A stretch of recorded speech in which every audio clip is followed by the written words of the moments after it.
Hi, John Marshall, DrillMaster. This is San Angelo High School, Air Force Junior ROTC, going through their regulation sequence. And just to let you know what we do, we, Air Force, for an armed flight or an armed element, we will follow the Army's Training Circular 3-21.5. All right. And I know, so for those of you who want to split hairs and tell me about the beginning of the Air Force sticky note pamphlet that says, oh, it depends on rifle type, it doesn't. The ones who wrote that didn't know what they were talking about. Okay. And yeah, that's the way it is. All righty. Here we go. So didn't get the entrance. That's okay. I'd like to see the flight though.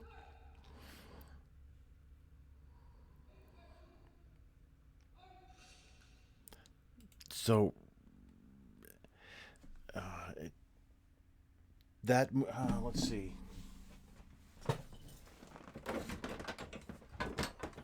So this movement here, that's not supposed to be. It is a technique. It is a method to use. This this is really what you want to do. You want to grab onto the bolt and then close it. Obviously, it takes some practice, but the hand open really doesn't convey at that moment. It doesn't necessarily convey the utmost of professionalism that you want. So it should be inspection, arms, rip open, port, close it, arms, and then pretend to pull that trigger. And look at the rifle angles here. Just slight differences. Timing.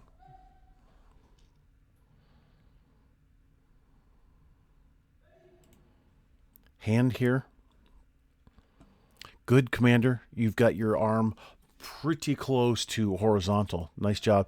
Need to pull a little more on that sling so that the rifle is good. Nobody's sliding their hands up. So the rifle is as vertical as possible. Keep pulling on that sling and then, keep that hand raised. When you're going to salute, you're going to grasp onto the sling, hold it, pull down, salute, so finish your salute, bring your hand under, grab, pull down, keep that tension there.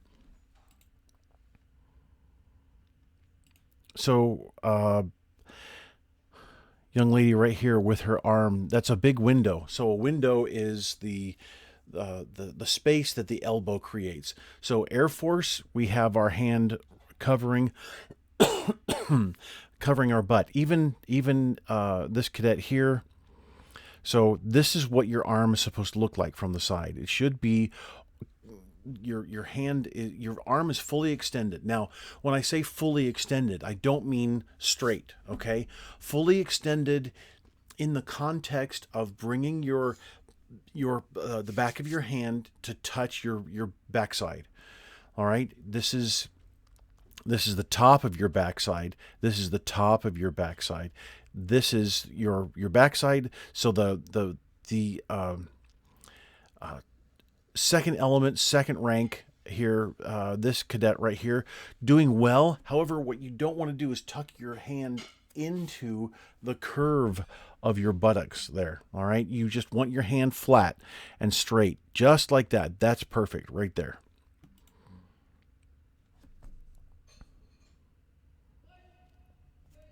Hold on. Hold on. Hold on. So as you bring, I will post, let me make a, all right. The argument from the Air Force pamphlet. I wrote an article about this on why the Air Force does certain things that we do. We have guidance for some technique for colors, for the guards for colors. So when we're at attention, the hand is like this.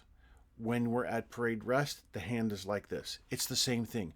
We don't change just like the Army does. Army and everybody else does. The Air Force is going to stay the same.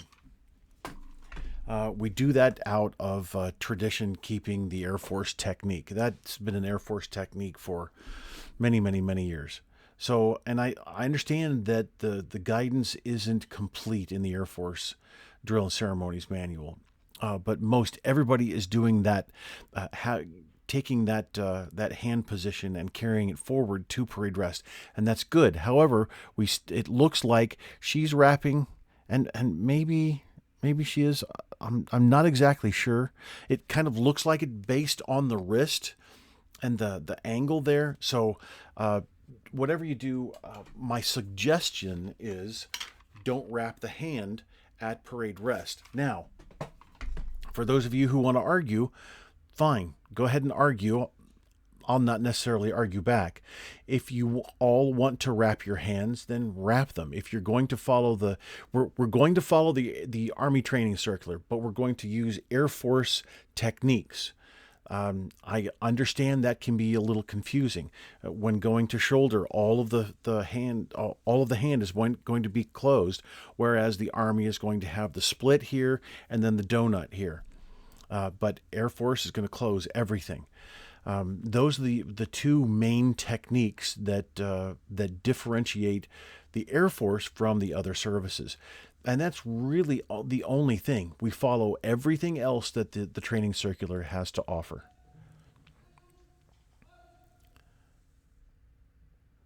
All right, so let me tell you about the port position. I'm going to use this later rifle so I can move it a little bit easier while I'm sitting down here. All right, so what I saw from a couple of people here is you're bringing the rifle up to the port position. This is the port position. Let me hold on just a sec. Kind of awkward sitting down here, but this is the port position, all right?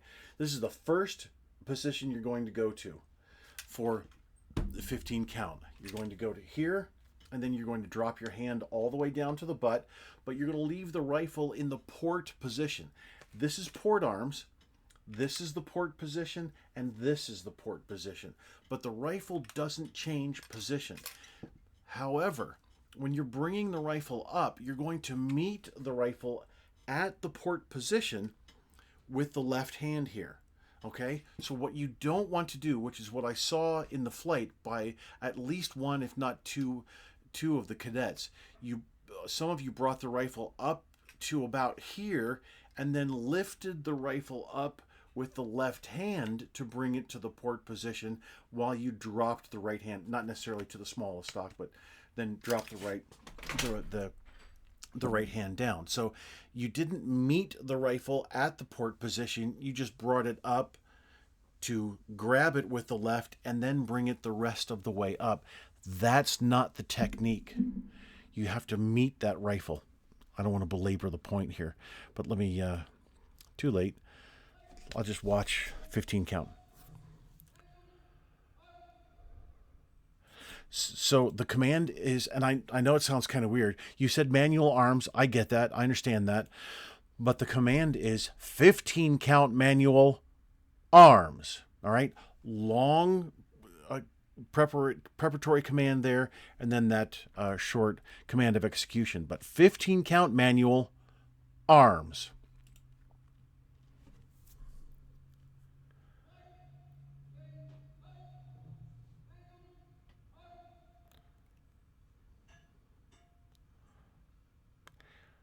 And I don't see, all right, so I'll stop there. I didn't see rifles turn. Some of the rifles didn't turn, some did. So coming up to right shoulder, then you have to come out to port. You see how the rifle turns, then grab, bring it up to left shoulder. But what I saw was coming out, grabbing, and then placing. So I mean, there's these little tiny details are really the things that you need to pay attention to, very, very much. And I could go on probably for 20 minutes about 15 count, but we'll leave that for another time. If you want me to do a private video for you, then by all means I'll do that. Not a problem.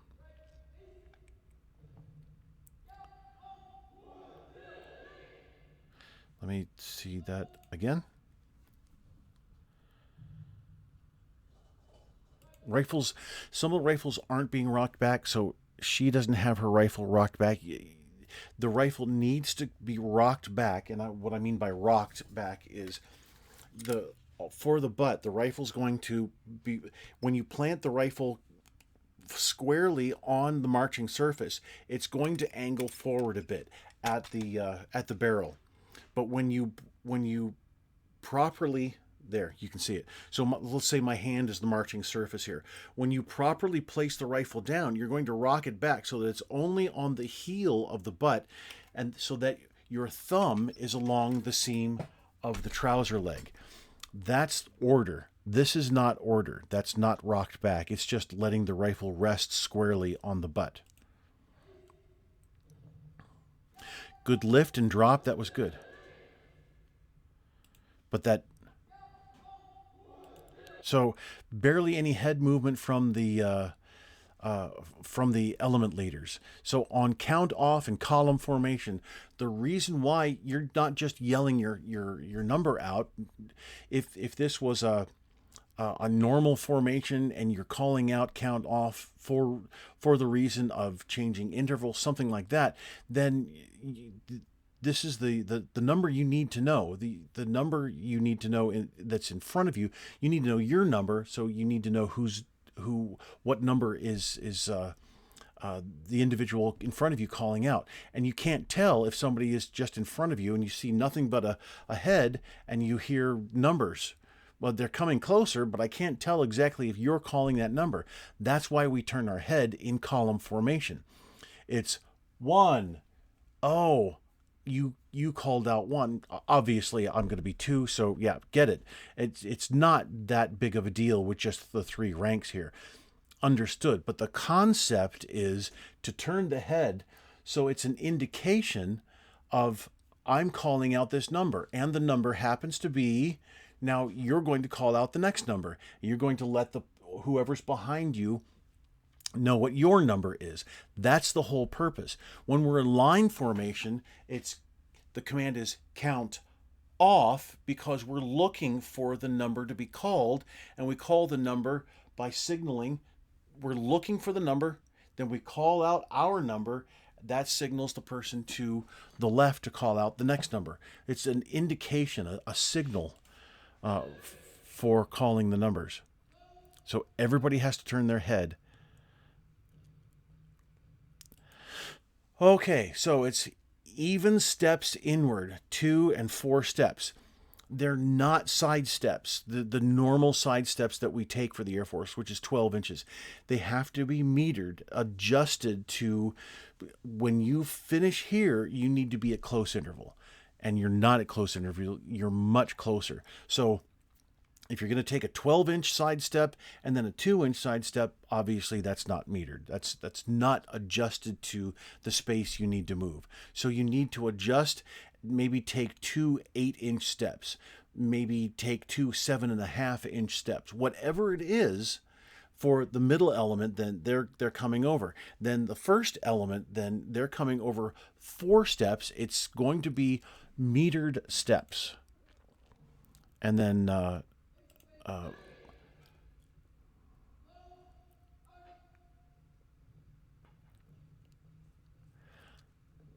good.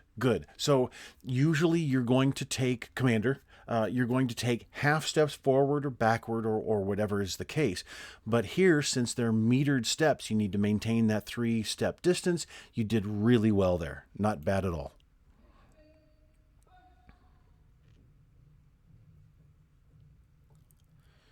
Got to be 2 steps and then 4 steps. Keep practicing. Keep practicing.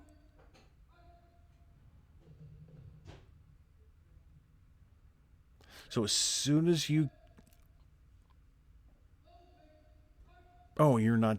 maybe you're not required to check alignment. Good. Good. But what were those steps 12 inches measured from heel to heel? You know, we have our feet at a 45-degree angle, 22.5 degrees, 22.5 degrees. When we take that side step, whichever direction you're going, when we take that side step is 12 inches being measured between the heels. I have my old trusty ruler here, so pretend that that I'm taking that side step. Is it 12 inches? 12 inches is fairly wide.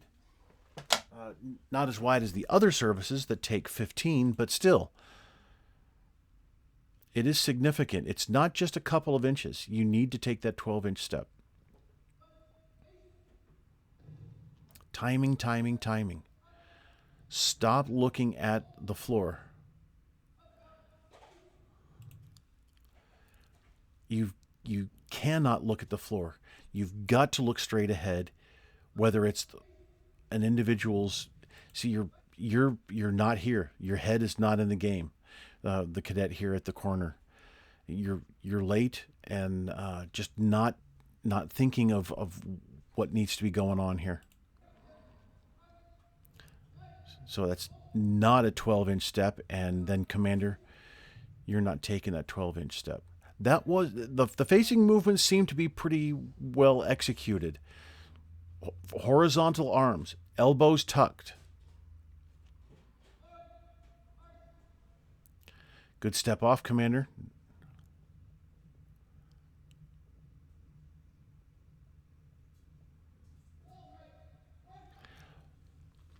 Elbows bending with that arm swing.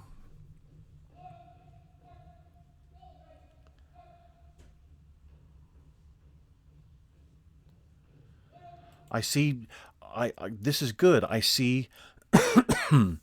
Let's go back. I see heel strikes on the half step. That's good, but I think they're a little bit too big.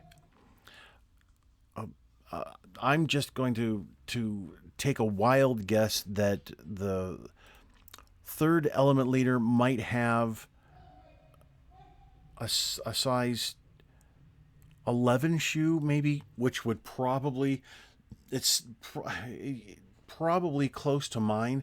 Now, when I wear my boots, the boot is 12 inches long. So I know that I'm going to keep my walking base, and I'm going to put my heel in front of my toe, obviously keeping that walking base. We're not going to walk a tightrope, keeping that walking base. That's going to be my 12-inch step.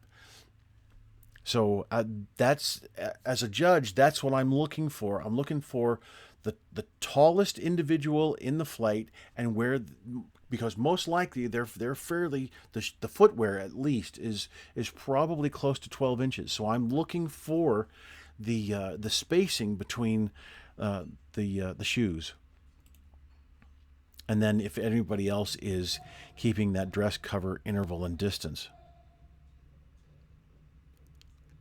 So was that an initial whole step there?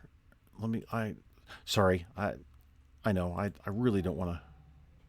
No, so it wasn't a whole step. So third element leader, you need to take a whole step and then enter half step.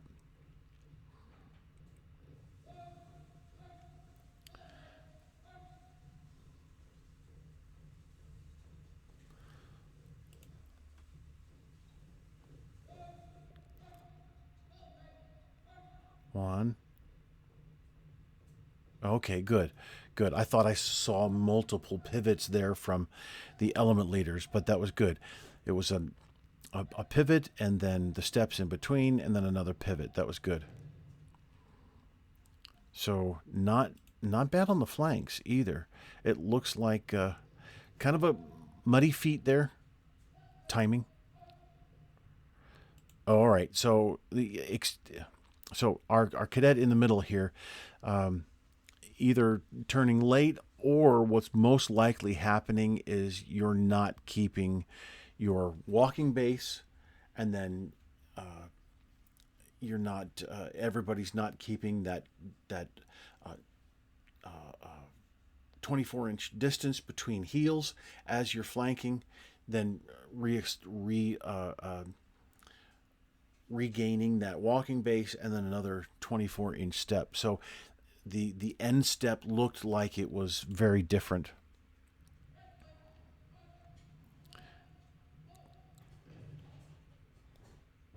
but good halt. I for for the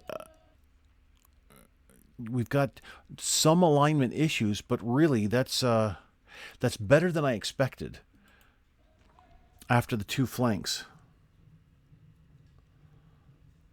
There you go. Get your arm swing in there.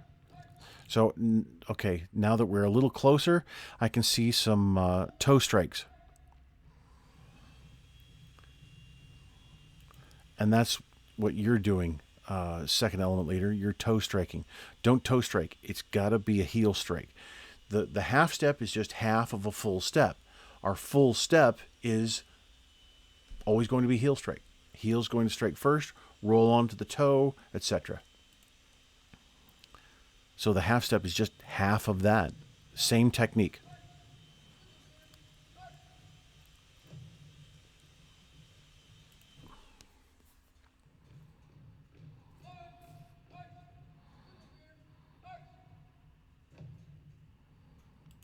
All right. To the rear, harch. Left foot is brought in front of 12 inches away. Remember, measured from heel to heel, 12-inch step, in front of and in line with the right foot. You pivot on the platform of both feet. The platform is the ball of the foot and everything forward. You pivot, you turn around, and then once you turn around, you take a half step, regaining your walking base.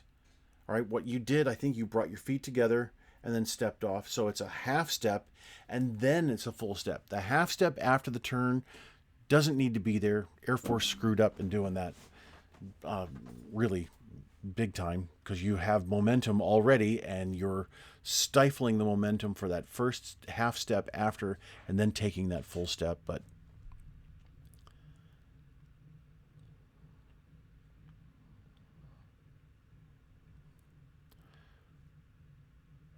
I see some good arm swing here.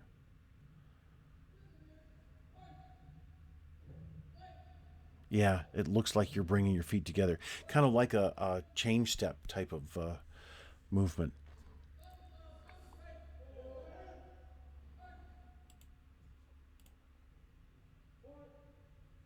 Way too long. Way too long. So for this, for each element, and I know you're only 3 deep, so it's got to be, just like that. As soon as the commander says march for that forward march, the next right step, so everybody takes off with the left, the next right step, which is going to be this cadet's step that's right next to you, second element leader, that cadet's name is forward. This cadet's name is march. And on that right step, for this cadet, for this, whoever's there, this position, that's forward and then march. Forward on the right foot, as they pass you, as that individual passes you right there. And then you take off right away. But don't pivot. So you incline to the right, incline to the left. That's why you give forward. All right. If you were going to give, for the Army, it's column half right. Then you would give column half right and step off, and then it's a kind of a column half left as well after that.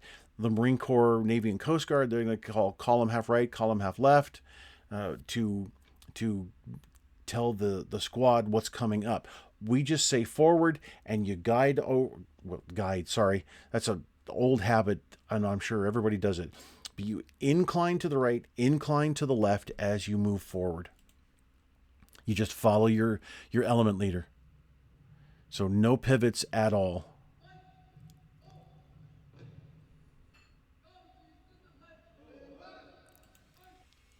Not bad. It looked like you called. Yeah, you did.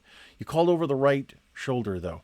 Everybody needs to call over the left shoulder because the movement is to the left. Even though third element isn't going to move, the movement is still to the left. Everybody's going to be uniform. It's going to be stand fast, forward, and then march.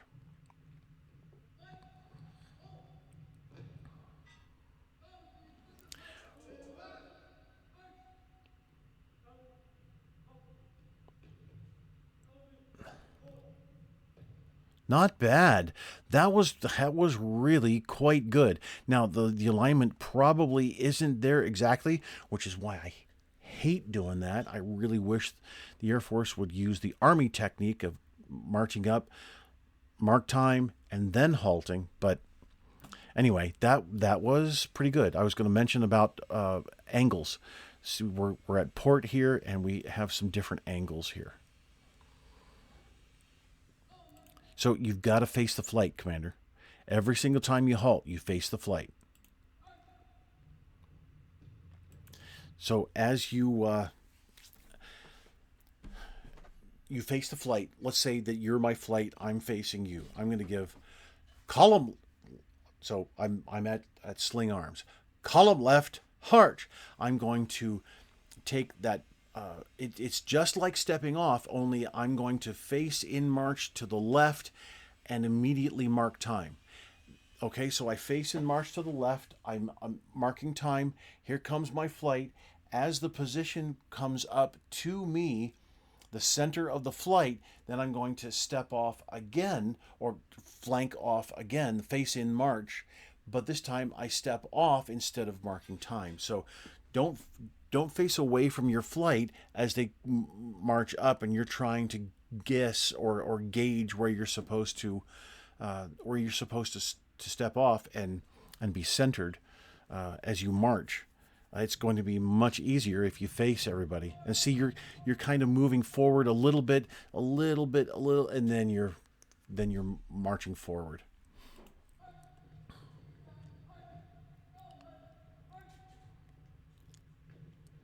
Yeah, you've got to do that every single time, Commander. And then the double time and quick time, just not really working well there.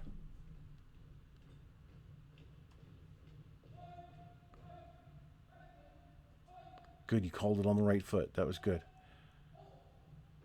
Calling rifle movements, exchanging of arms, going to port, whatever. That calling it on the right foot enables proper arm swing. So you should be calling forward march on the left. You're going to give forward. You're doing half step, forward, march. One more half step, and then take your full step. All right?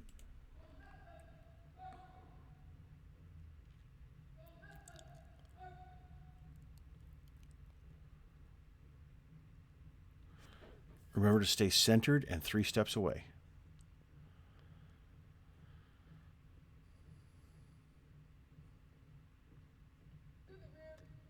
Because you're definitely not 3 steps away. And then the entire time you're marching, you should be looking at dress, cover, interval, and distance the whole time.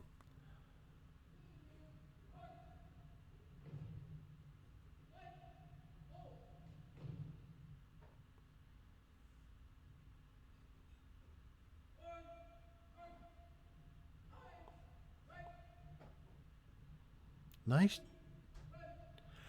Yes, nice job, Commander. Now, instead of just bringing your hand down here, you have to finish the salute. You can start the salute from the sling, that's no problem. But you give ready front, you bring your hand all the way down to complete, then back up, then drop that left. But that was good. Nice job, team. That really was good.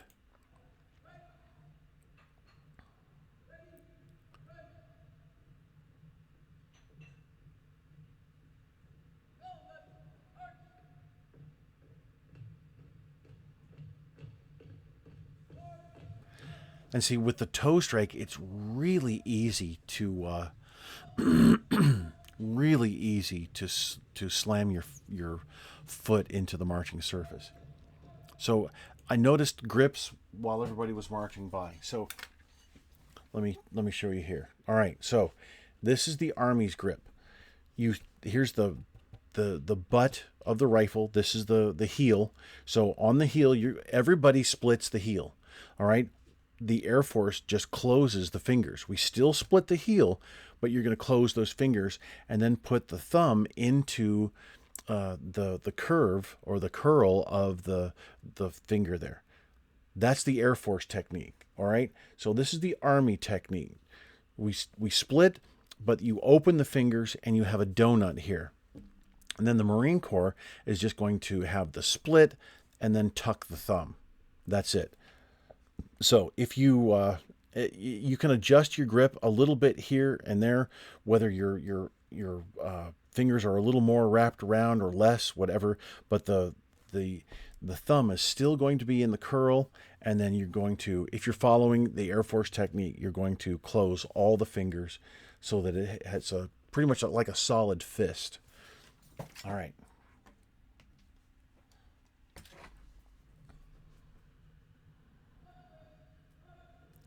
So rifles are moving a little bit here and there. You want to try and keep from the waist up as still as possible. So as you're marching away from the flight there, Commander, what you want to do is flight, halt, call all commands over your right shoulder, unless you're moving, the next move is going to be to the left, but every other command is going to be over the right shoulder as you're marching away. All right, just like when it's column of threes, column of files, etc.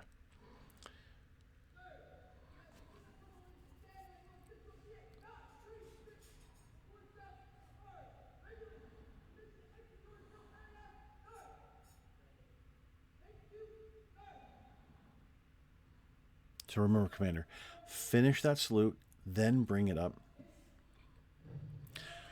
We don't march long distances. Short distances, you can estimate that at around 10 steps or so. Short distances, you can march in any direction. Long distances, which is any more than I would guess about 10, that's my suggestion, about 10 steps. Any longer than that, you need to have, and you have to have, the element leaders leading. So you can't give left face and forward march. You have to march a big U shape coming out, or counter column, whatever you choose, but the element leaders must lead, okay? And you don't fall out from, this is inverted column formation. All right, you can only fall out from line formation. So you'd march the team around. The element leaders would be leading. You'd halt the team, and then you'd give them order arms, left face, and then fall out. All right. So let's see. 33 minutes. Sorry, I was trying to be quick, but there's so much to talk about there, and I hope my comments are helpful. Thanks for watching.